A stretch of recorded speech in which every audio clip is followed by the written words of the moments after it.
Hello ma'am. Hello. First of congratulations तुमचं. Thank you. Ma'am आपलं नाव. माझं नाव दीपाली वैजनाथ शिंदे आहे. मी नॉन SSC आहे. हां. माझं नाव अंकिता अनिरा वानखडे. मी घारफळ येथील यवतमाळ डिस्ट्रिक्टमधून आलेली आहे. Ma'am post. माझी NICL असिस्टंट आणि IBPS क्लर्क. आणि मी 2024ला IBPS क्लर्क म्हणून सेंट्रल बँक ऑफ इंडियामध्ये लागले होते.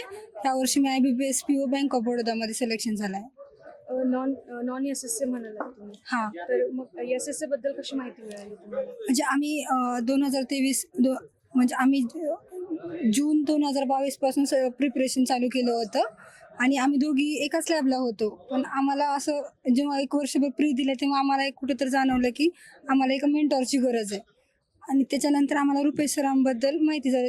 त्यावेळेस खूप COT बघितले होते, त्यामध्ये ऐकलं होतं, म्हणून आम्ही फर्स्ट टाइम रुपेश सरांकडे आलो होतो मार्च मंथमध्ये. मग सरांनी आम्हाला पूर्ण स्ट्रॅटर्जी सांगितली आणि विदिन 1 वर्षातच सिलेक्शन झालं. मॅम आता तुमचं सिलेक्शन झालं तेव्हा घरच्यांच्या रिॲक्शन काय होत्या? ॲक्च्युली माझं इंजिनिअरिंग झालं आहे, तर घरच्यांना असं वाटायचं की मी कंपनीमध्ये केलं पाहिजे. पण तरीही त्यांनी मला सपोर्ट केला की ठीक आहे, तू गव्हर्नमेंट जॉबसाठी कर.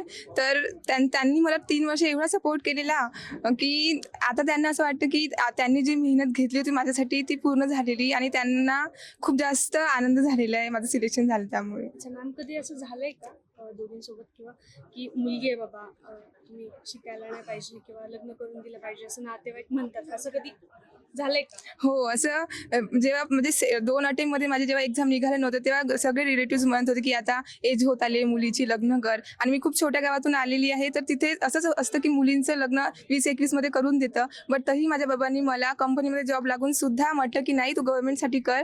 तर त्यांच्यामुळे माझं खूप हे झालं की म्हणजे मुलींना त्यांनी खूप सपोर्ट केला, माझ्या दोघी बहिणींना पण.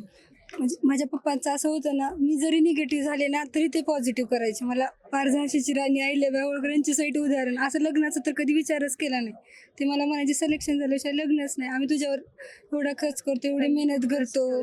हां, तर त्याच्यामुळे माझ्या पप्पाचा खूप जास्त सपोर्ट आहे. आणि त्याच्यामध्ये प्रत्येक आई वडिलांनी मुलींसाठी काय करायला पाहिजे? कोणाची अशी रोकटोक असते की नाही, आई वडिलांनी मुलींना टाइम दिला पाहिजे, लग्नाचा विचार नाही केला पाहिजे. मुली पण खूप काही करू शकतात जर त्यांना सपोर्ट केला तर. असं नाही की मुलंच फक्त करतात. थँक्यू.